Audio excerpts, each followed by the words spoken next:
வணக்கம். நியூஸ் 18 தமிழ்நாடு செய்திகளுக்காக நான் ஸ்ரீராம். முதலில் இந்த நேரத்திற்கான தலைப்புச் செய்திகளை பார்க்கலாம். கடலூர், அரியலூர், தஞ்சாவூர் உள்ளிட்ட 12 மாவட்டங்களில் இன்று கனமழைக்கு வாய்ப்பு. நெல்லை, கன்னியாகுமரி உள்ளிட்ட தென் மாவட்டங்களிலும் கனமழை பெய்யும் என கணிப்பு.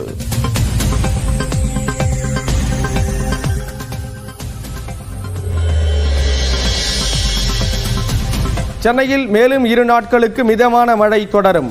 வானிலை ஆய்வு மையம் கணிப்பு.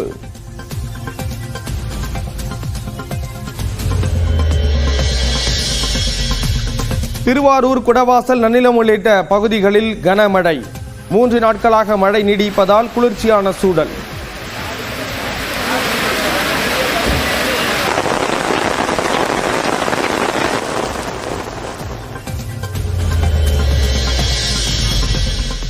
கடலூர் அருகே வீடுகளுக்குள் புகுந்த மழைநீர்.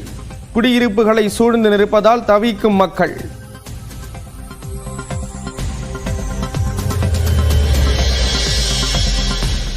ஹைதராபாத்தில் கைது செய்யப்பட்ட நடிகை கஸ்தூரி சென்னை அழைத்து வரப்பட்டார்.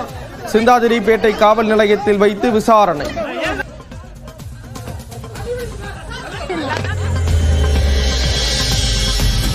ஹைதராபாத்தில் சினிமா தயாரிப்பாளர் வீட்டில் தலைமறைவாக இருந்தபோது கதவை திறக்க மறுத்த நடிகை கஸ்தூரி. உடைத்து உள்ளே வருவோம் என காவல்துறையினர் எச்சரிக்கை விடுத்த நிலையில் வெளியே வந்து கைதானதாக தகவல்.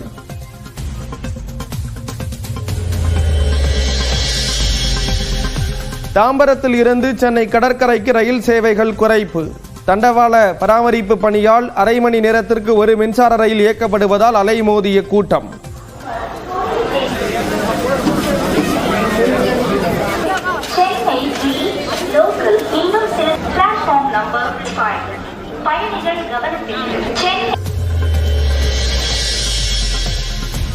மணமகளின் கழுத்தில் தாலி கட்ட முயன்ற மணமகனின் தாய். மணமகனின் கையில் தாலியை கொடுக்குமாறு அறிவுறுத்திய துணை முதல்வர் உதயநிதி. 48 இணையர்களுக்கான திருமண விழா சிறப்பாக அரங்கேறிக் கொண்டிருக்கிறது. தற்போது மேடையில் மணமக்கள் சூரியகுமார், குணவதி அவர்கள் இருக்கிறார்கள்.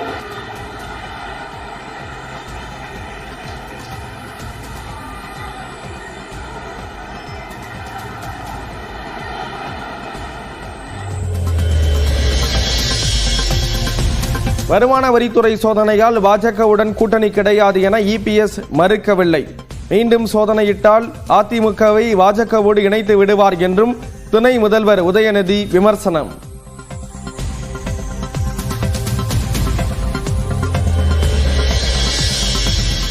சென்னையில் பிறந்து 43 நாட்களே ஆன குழந்தையை கடத்திய பெண் கைது. 3 நாட்கள் தலைமறைவாக இருந்தவரை பிடித்தது காவல்துறை. வாணியம்பாடி அருகே வீடுகள், கடைகளில் விற்கப்படும் மது பாட்டில்கள் பார்களாக மாறி வரும் நூலகம் மற்றும் கிராம நிர்வாக அலுவலகங்கள்.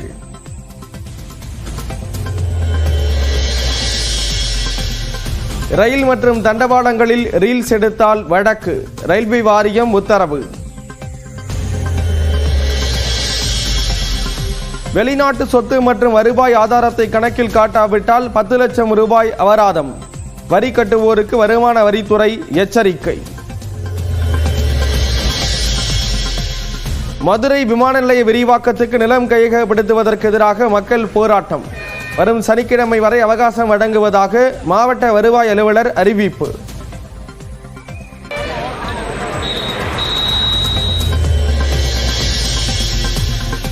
இஸ்ரேல் பிரதமர் நெத்தன்யாகு வீட்டின் மீது குண்டுவீச்சு. வீட்டில் இல்லாததால் உயிர் தப்பினார்.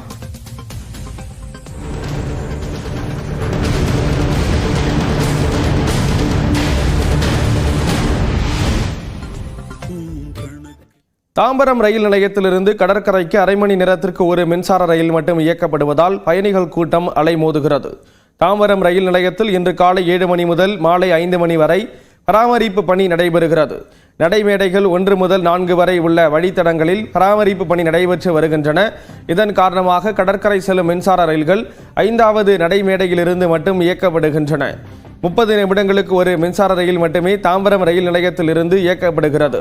இதன் காரணமாக 5வது நடைமேடையில் பயணிகள் கூட்டம் அலைமோதுகிறது. அரை மணி நேரத்திற்கு ஒரு ரயில் புறப்படுவதால் பயணிகள் முண்டியடித்துக் கொண்டு ரயிலில் ஏறி பயணம் செய்யும் நிலை ஏற்பட்டுள்ளது.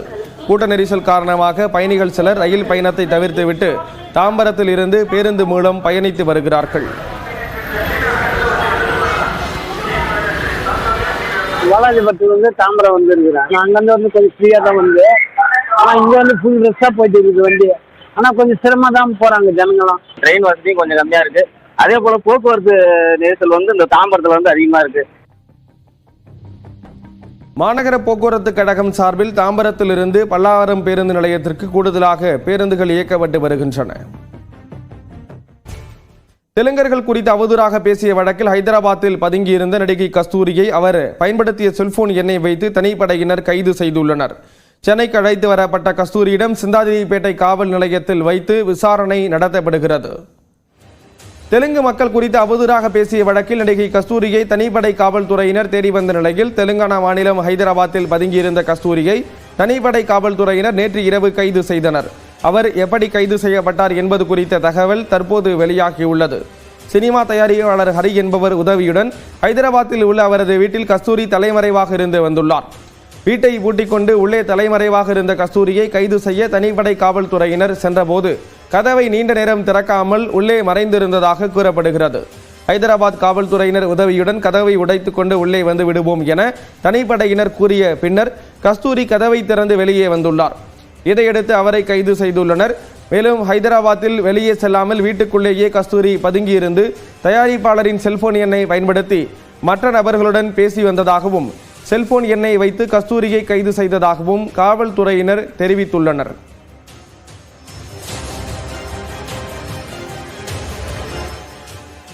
இந்நிலையில் சாலை மார்க்கமாக கஸ்தூரியை சென்னைக்கு தனிப்படை காவலர்கள் அழைத்து வந்தனர். இதனைத் தொடர்ந்து சிந்தாதிரிப்பேட்டை அனைத்து மகளிர் காவல் நிலையத்தில் வைத்து கஸ்தூரியிடம் விசாரணை நடத்தப்பட்டது.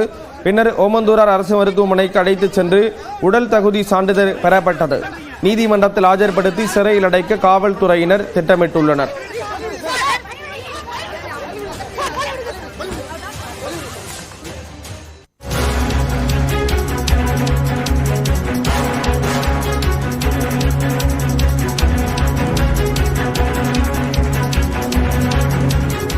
விழுப்புரம் மாவட்டத்தில் முதலமைச்சர் மு.க. ஸ்டாலின் ஆய்வு மேற்கொள்ள இருக்கிறார்.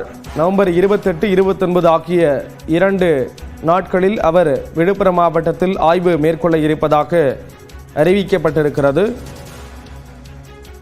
திமுக தொண்டர்களுக்கு எழுதிய கடிதத்தில் முதலமைச்சர் மு.க. ஸ்டாலின் இந்த கள ஆய்வு தொடர்பான தகவலை பதிவு செய்திருக்கிறார். தமிழக அரசு சார்பில் மேற்கொள்ளப்படக்கூடிய திட்டங்கள் குறித்து மாவட்ட வாரியாக முதல்வர் மு.க. ஸ்டாலின் கள ஆய்வு மேற்கொண்டு வருகிறார். கோவையில் அந்த ஆய்வை தொடங்கிய நிலையில் தற்பொழுது விழுப்புரம் மாவட்டத்தில் அந்த ஆய்வை 28, 29 ஆகிய தேதிகளில் கள ஆய்வை மேற்கொள்ள இருப்பதாக முதல்வர் அறிவித்திருக்கிறார்.